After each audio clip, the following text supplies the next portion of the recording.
Pues estamos en Santiago de Compostela con el arzobispo de Santiago de Compostela, don Francisco. Buenos días. ¿Qué tal? Muy buenos días, un placer compartir con vosotros. A puntito de una fiesta más, de un día de Santiago. Pues ciertamente es un año más, pero no es una fiesta cualquiera, porque ciertamente el 25 de julio, lo que significa precisamente para Santiago, para la propia Galicia, para las tierras de España, pues hacer memoria de lo que somos, de dónde venimos y también de lo que queremos y hacia dónde queremos ir. Por tanto, aparte de lo que es la celebración en sí misma, pero son días importantes y celebrados y además confiamos que por fin soleados. Sí, es lo que le quería preguntar. Claro, Santiago significa mucho para la historia de España, también para la historia y la vida de la diócesis gallega y de Santiago en concreto, y para Europa. Hace poco estuvimos hablando también de Europa. ¿Qué supone hoy Santiago para todas estas?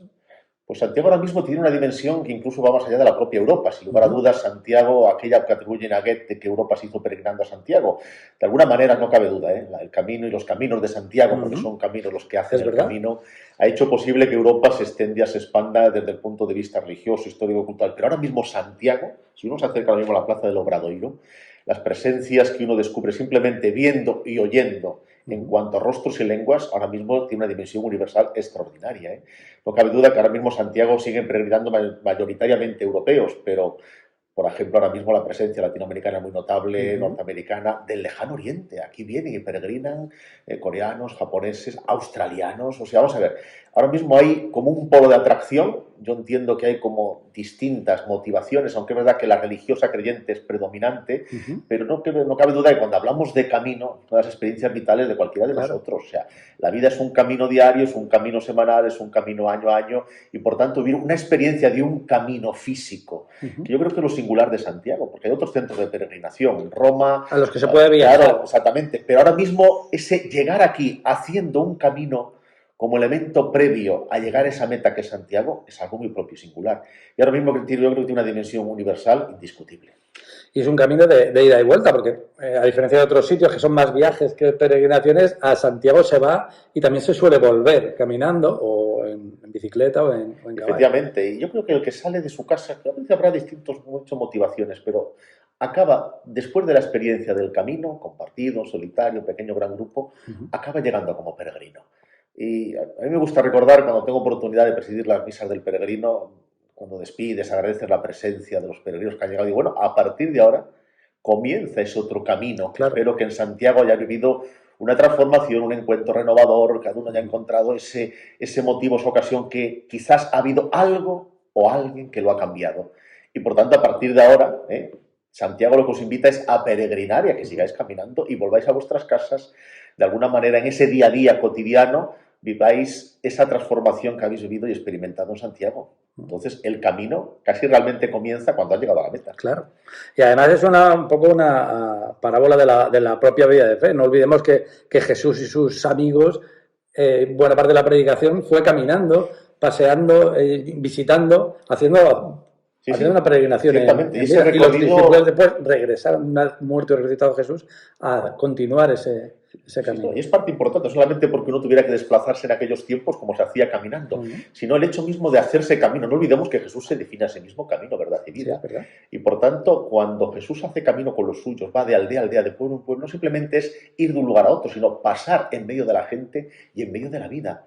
Y hay encuentros en el camino, y hay parábolas que se hicieron camino. Recordemos la del buen samaritano. Cierto. Y en el camino Jesús se encuentra con el ciego, y en el camino Jesús se encuentra con los leprosos, y en los caminos, o sea, en el camino nos encontramos unos a otros, y en el camino, claro, nos podemos tropezar, nos podemos obviar, nos podemos parar o pasar de largo. O sea, yo creo que hay dos contextos en la vida pública de Jesús que son muy importantes. Cuando hace camino con sus discípulos y cuando comparte la mesa, que es otro de los momentos importantes. Pero en este caso el camino, yo creo que es algo más que una mera circunstancia de desplazarse de un lugar a otro. Es la oportunidad del encuentro Jesús, Salvador, Sanador, pero muy importante. Por eso yo creo que está la fuerza del Camino de Santiago. Es en nosotros que casa mucho con el todos del Papa Francisco, y cuando dos o más os unáis en mi nombre, allí estaré yo. Recuerdo esas palabras de él, allí estábamos, va a ser un año ahora. Hace un año, sí. Recuerdo aquellas palabras cuando el Papa, el primer encuentro que tiene con nosotros, cuando ya había miles de jóvenes en Lisboa, hace aquel parón, ¿no?, con esa espontaneidad que él tiene tantas veces, y dijo aquel todos, y ahora conmigo, todos. Ese todos no significa una indiferencia ante la situación, no, al contrario, es una implicación. Y significa que nadie puede quedar al margen. Y como creyentes y como Iglesia debemos tener una mirada en la que nadie quede marginado, porque todo el mundo tiene derecho a ser escuchado, a ser conocido en el corazón y en su vida, y que también Dios sea para él sentido en su vida. Y ahí tenemos que llegar. En esas periferias que no nos parecieran nuestras, todas lo son. Desde el centro, todas las periferias son nuestras. Lleva un año, prácticamente, un poco más de un año como arzobispo titular. Claro, la Iglesia hablaba de esa presencia. ¿Qué estado de salud ve a la Iglesia? ¿Cómo la contempla desde su nueva situación? Porque están pasando muchas cosas. Pasan muchas y muy rápido. Yo creo que sobre todo lo que pasa es que está la rapidez de lo que pasa. Tú estás en el mundo, ¿verdad? De la prensa, de los medios, de la información. Es tal, en un solo día, si uno simplemente viera la cantidad de información que nos llega, esa terminal de nuestras vidas, que hoy son los teléfonos móviles, es verdad. La cantidad de información. Entonces, bueno, y también afectan a la vida de la Iglesia. Claro, ¿cómo estar ahí? Sobre todo, yo lo recalco muchas veces y me ha escuchado esta expresión, ¿cómo ser significativos? O sea, la Iglesia tiene que tener una presencia en medio de la sociedad que no busca destacar sobre ni ante nadie, sino ser una presencia significativa que no hay que seguir más pedagogía que la del propio Jesús. Cuando digo pedagogía me refiero a sus sencillas parábolas. Jesús nos invita a ser sembradores, no recolectores de éxitos. Jesús nos invita a ser levadura en la masa, pero no una masa amorfa, sino esa levadura que da y que fermenta desde los valores del Evangelio. Nos invita a una presencia que tiene que ser más de decir, más de escuchar que de decir. Una presencia que tiene que ser transformadora, pero no grandes transformaciones, sino esa transformación que realmente toca los corazones. Eso que mueve y después nos puede conmover. Pero tenemos que tener una presencia de lo que somos como Iglesia. Es una presencia que evangeliza. ¿Qué quiere decir eso? No hacer proselitismo, sino a ser significativos porque anunciamos una buena nueva. En este mundo de las buenas noticias, de todos los debates de las fake news, etcétera, seamos una buena y auténtica noticia de aquel que quiere ser sentido para todo hombre y mujer, que es Cristo el Señor. Y desde ahí, bueno, pues en el momento en el que estamos, que no es fácil, ¿eh? Fíjate, tú ahora mismo esta mañana cuando repasaba la prensa, digo, oh, madre mía, ¿dónde se sitúa uno aquí? Tensiones aquí, polarizados, extremos, tú más, el otro. Digo, bueno, ¿y aquí cómo podemos nosotros, sin caer, ni ser ingenuos, ni caer en buenismos, una presencia que realmente tengamos una palabra profética? Y claro, voy a hablar de palabras con tanta palabrería que hay de aquí y de allá. ¿Cómo hacer una palabra? Claro, tienes una palabra que sea gesto, que sea vida. Pero yo creo que esa es la clave. Esto es un momento interesante. Se afronta ahí sabiendo que la Iglesia es una institución que es dueña del tiempo, de alguna manera, en un momento en el que el tiempo prácticamente se ha evaporado. Las noticias, incluso las más brutales, no sé, estaba pensando en la monja de Belorado, parece que ya han desaparecido. Hay tantas y tantas cosas cada día. Consumimos de tal manera que a veces yo creo que no tenemos suficiente tiempo para hacer ese pozo y ese reposo de lo que nos pasa. ¿Y cómo combinamos esa celeridad, esa aceleración? Usted mismo hoy va a la carrera. Pues sí, ahí está, así me ves víctima.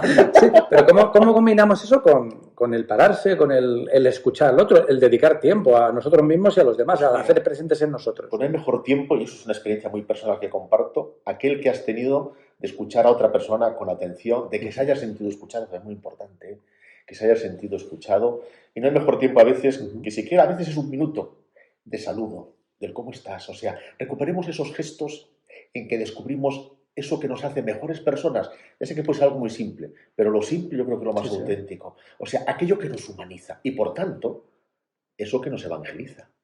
Eso que nos hace mejores personas. No perdamos la capacidad en estos momentos en que tenemos posibilidades de comunicación, de que descubrimos la videollamada que me pone en contacto. Yo digo que el sacramento de la presencia, así le llamo, no lo podemos perder. La que estamos haciendo tú y yo ahora, esta presencia, si la hacemos mediante una videollamada, sería lo mismo. Pero es estar presentes unos en el otro, que no solamente significa estar físicamente. Yo voy en el tren, voy en avión, voy al lado del otro. Pero esa presencia que me implica con el que tengo a mi lado, eso no lo podemos perder. Porque precisamente ahí Jesús fue un gran maestro de la presencia, del estar del compartir. Venid conmigo a descansar un rato, id, os mando. O sea, y siempre en ese plural, o sea, vida compartida. Le voy a hacer 4 preguntas concretas y me responden en lo que pueda. Así que vamos. Acaban de aprobar el plan privado sobre la indemnización a las víctimas de abusos. ¿Qué significa para ustedes? ¿Y qué significa para la Iglesia? Y bueno, se ha hecho pensando en cómo es esa relación con las víctimas.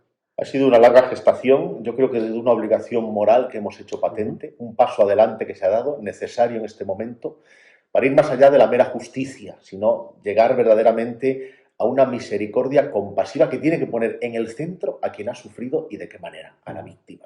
Y por tanto, a veces incluso cuando pretendes reparar, quizás a lo mejor no todo lo alcanzas, pero al menos que haya una mano tendida, una mano que está dispuesta a ayudar, una mano que está dispuesta a reparar en su sentido integral. También está la reparación económica, pero también a veces hay víctimas que no es lo que buscan. Es verdad. Hay víctimas que lo que buscan es escúcheme, atiéndame, ayúdeme, simplemente entiéndame y reconozca pues, la dolorosa verdad que hay en mi vida. Ha sido un paso importante. Quizás, bueno, pues muestra de lo que ha sido durante estos años, el esfuerzo que se ha hecho, el reconocimiento de los propios fallos, pero dar un paso adelante. Yo creo que hemos sido, en este caso, Aguirre Episcopal ha sido proactiva a la hora de presentar el PRIVA. Los seminarios gallegos, parte de los seminarios gallegos están empezando a implementar esas peticiones que les hizo el Papa Francisco. ¿Hasta dónde se puede llegar?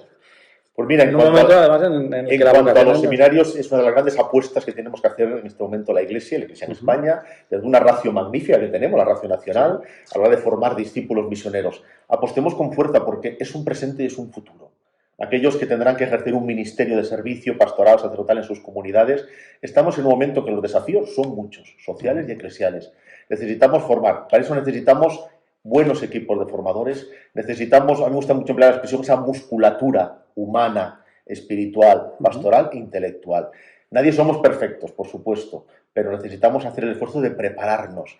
Y sobre todo, muy importante, el seminario siempre es la primera etapa de una vida que ha de vivirse como una formación permanente. Cuando digo formación, no solamente la intelectual, es formarnos, configurarnos en un estilo de ser, también como sacerdotes, discípulos llamados y misioneros enviados. Es una apuesta que hemos hecho las 3 diócesis, Santiago, Mondoñedo y Vigo, en este momento, porque sumar, que es una de las expresiones claras de la sinodalidad también, pues esto es una sinodalidad formativa y educativa en nuestros seminarios. Estamos muy ilusionados y un gran equipo que ya mismo pues, ha ido pasos importantes, ya se han ido pergeñando estatuto, reglamento, proyecto educativo. Estamos con ilusión. La sinodalidad ha venido para quedarse. Es que ha estado siempre, pero ¿sabes qué pasa? Que a veces hay cosas como olvidadas. Esto es como cuando tenemos todos en el fondo del armario, anda, si esto estaba aquí, o fuimos a la guardilla y esto lleva el tiempo aquí. A veces yo creo que la teníamos en la guardilla de nuestra vida eclesial, pero siempre ha estado. Porque yo siempre recuerdo algo, el Señor cuando se dirige a los discípulos no dice vete, dice id, anunciad. Ahí está la primera sinodalidad. Y se reunían en nombre del Espíritu y caminaban juntos. Para que a veces ya sabes que cuando caminamos nos despistamos, a veces queremos ir más rápido, a veces dejamos unos atrás. Pero ha venido para quedarse porque siempre ha estado entre nosotros. Solamente que ahora el Papa ha dicho, pongámoslo en primera línea, pero no simplemente como una programación puntual, sino como es un estilo y una forma de ser iglesia. Con lo cual, ¿qué nos pide Jesús? Conversión. Ay, amigo, claro. Ponte al camino y camina juntos. Eso es más difícil. Esa es la clave. La última. Celebramos Santiago Apóstol, una fiesta importantísima para Santiago, para toda España. Va más allá de la figura del personaje, quiero decir, si mañana, por lo que fuera, alguien demuestra que Santiago no está en ese sarcófago, o que es otra persona, o que no existió realmente esa figura, ¿cómo cambiaría la...? Pues mira, partimos de que efectivamente hay una tradición firme y sólida, ¿no?, de su presencia y su memoria entre nosotros. Pero ahí está esa fiesta que nos recuerda una vez más a un discípulo con nombre propio, un testigo que nos enlaza directamente con aquel que le dijo a ellos, venid y os haré pescadores, id y anunciad. Y por tanto yo creo que en el apóstol Santiago todos encontramos de nuevo que esa llamada sigue siendo contemporánea para nosotros en este siglo XXI. En este año 2024 el Señor nos sigue enviando a ser buena noticia como lo fue el apóstol Santiago, desde tierras lejanas hasta este Finisterre que me gusta decir que aquí no el mundo acaba, aquí el horizonte comienza. Y con el apóstol Santiago el horizonte evangelizador comienza. Seguimos con él y con usted. Muchísimas gracias, don Francisco, y feliz fiesta de Santiago. Gracias a vosotros, Jesús. Feliz fiesta. Hasta luego.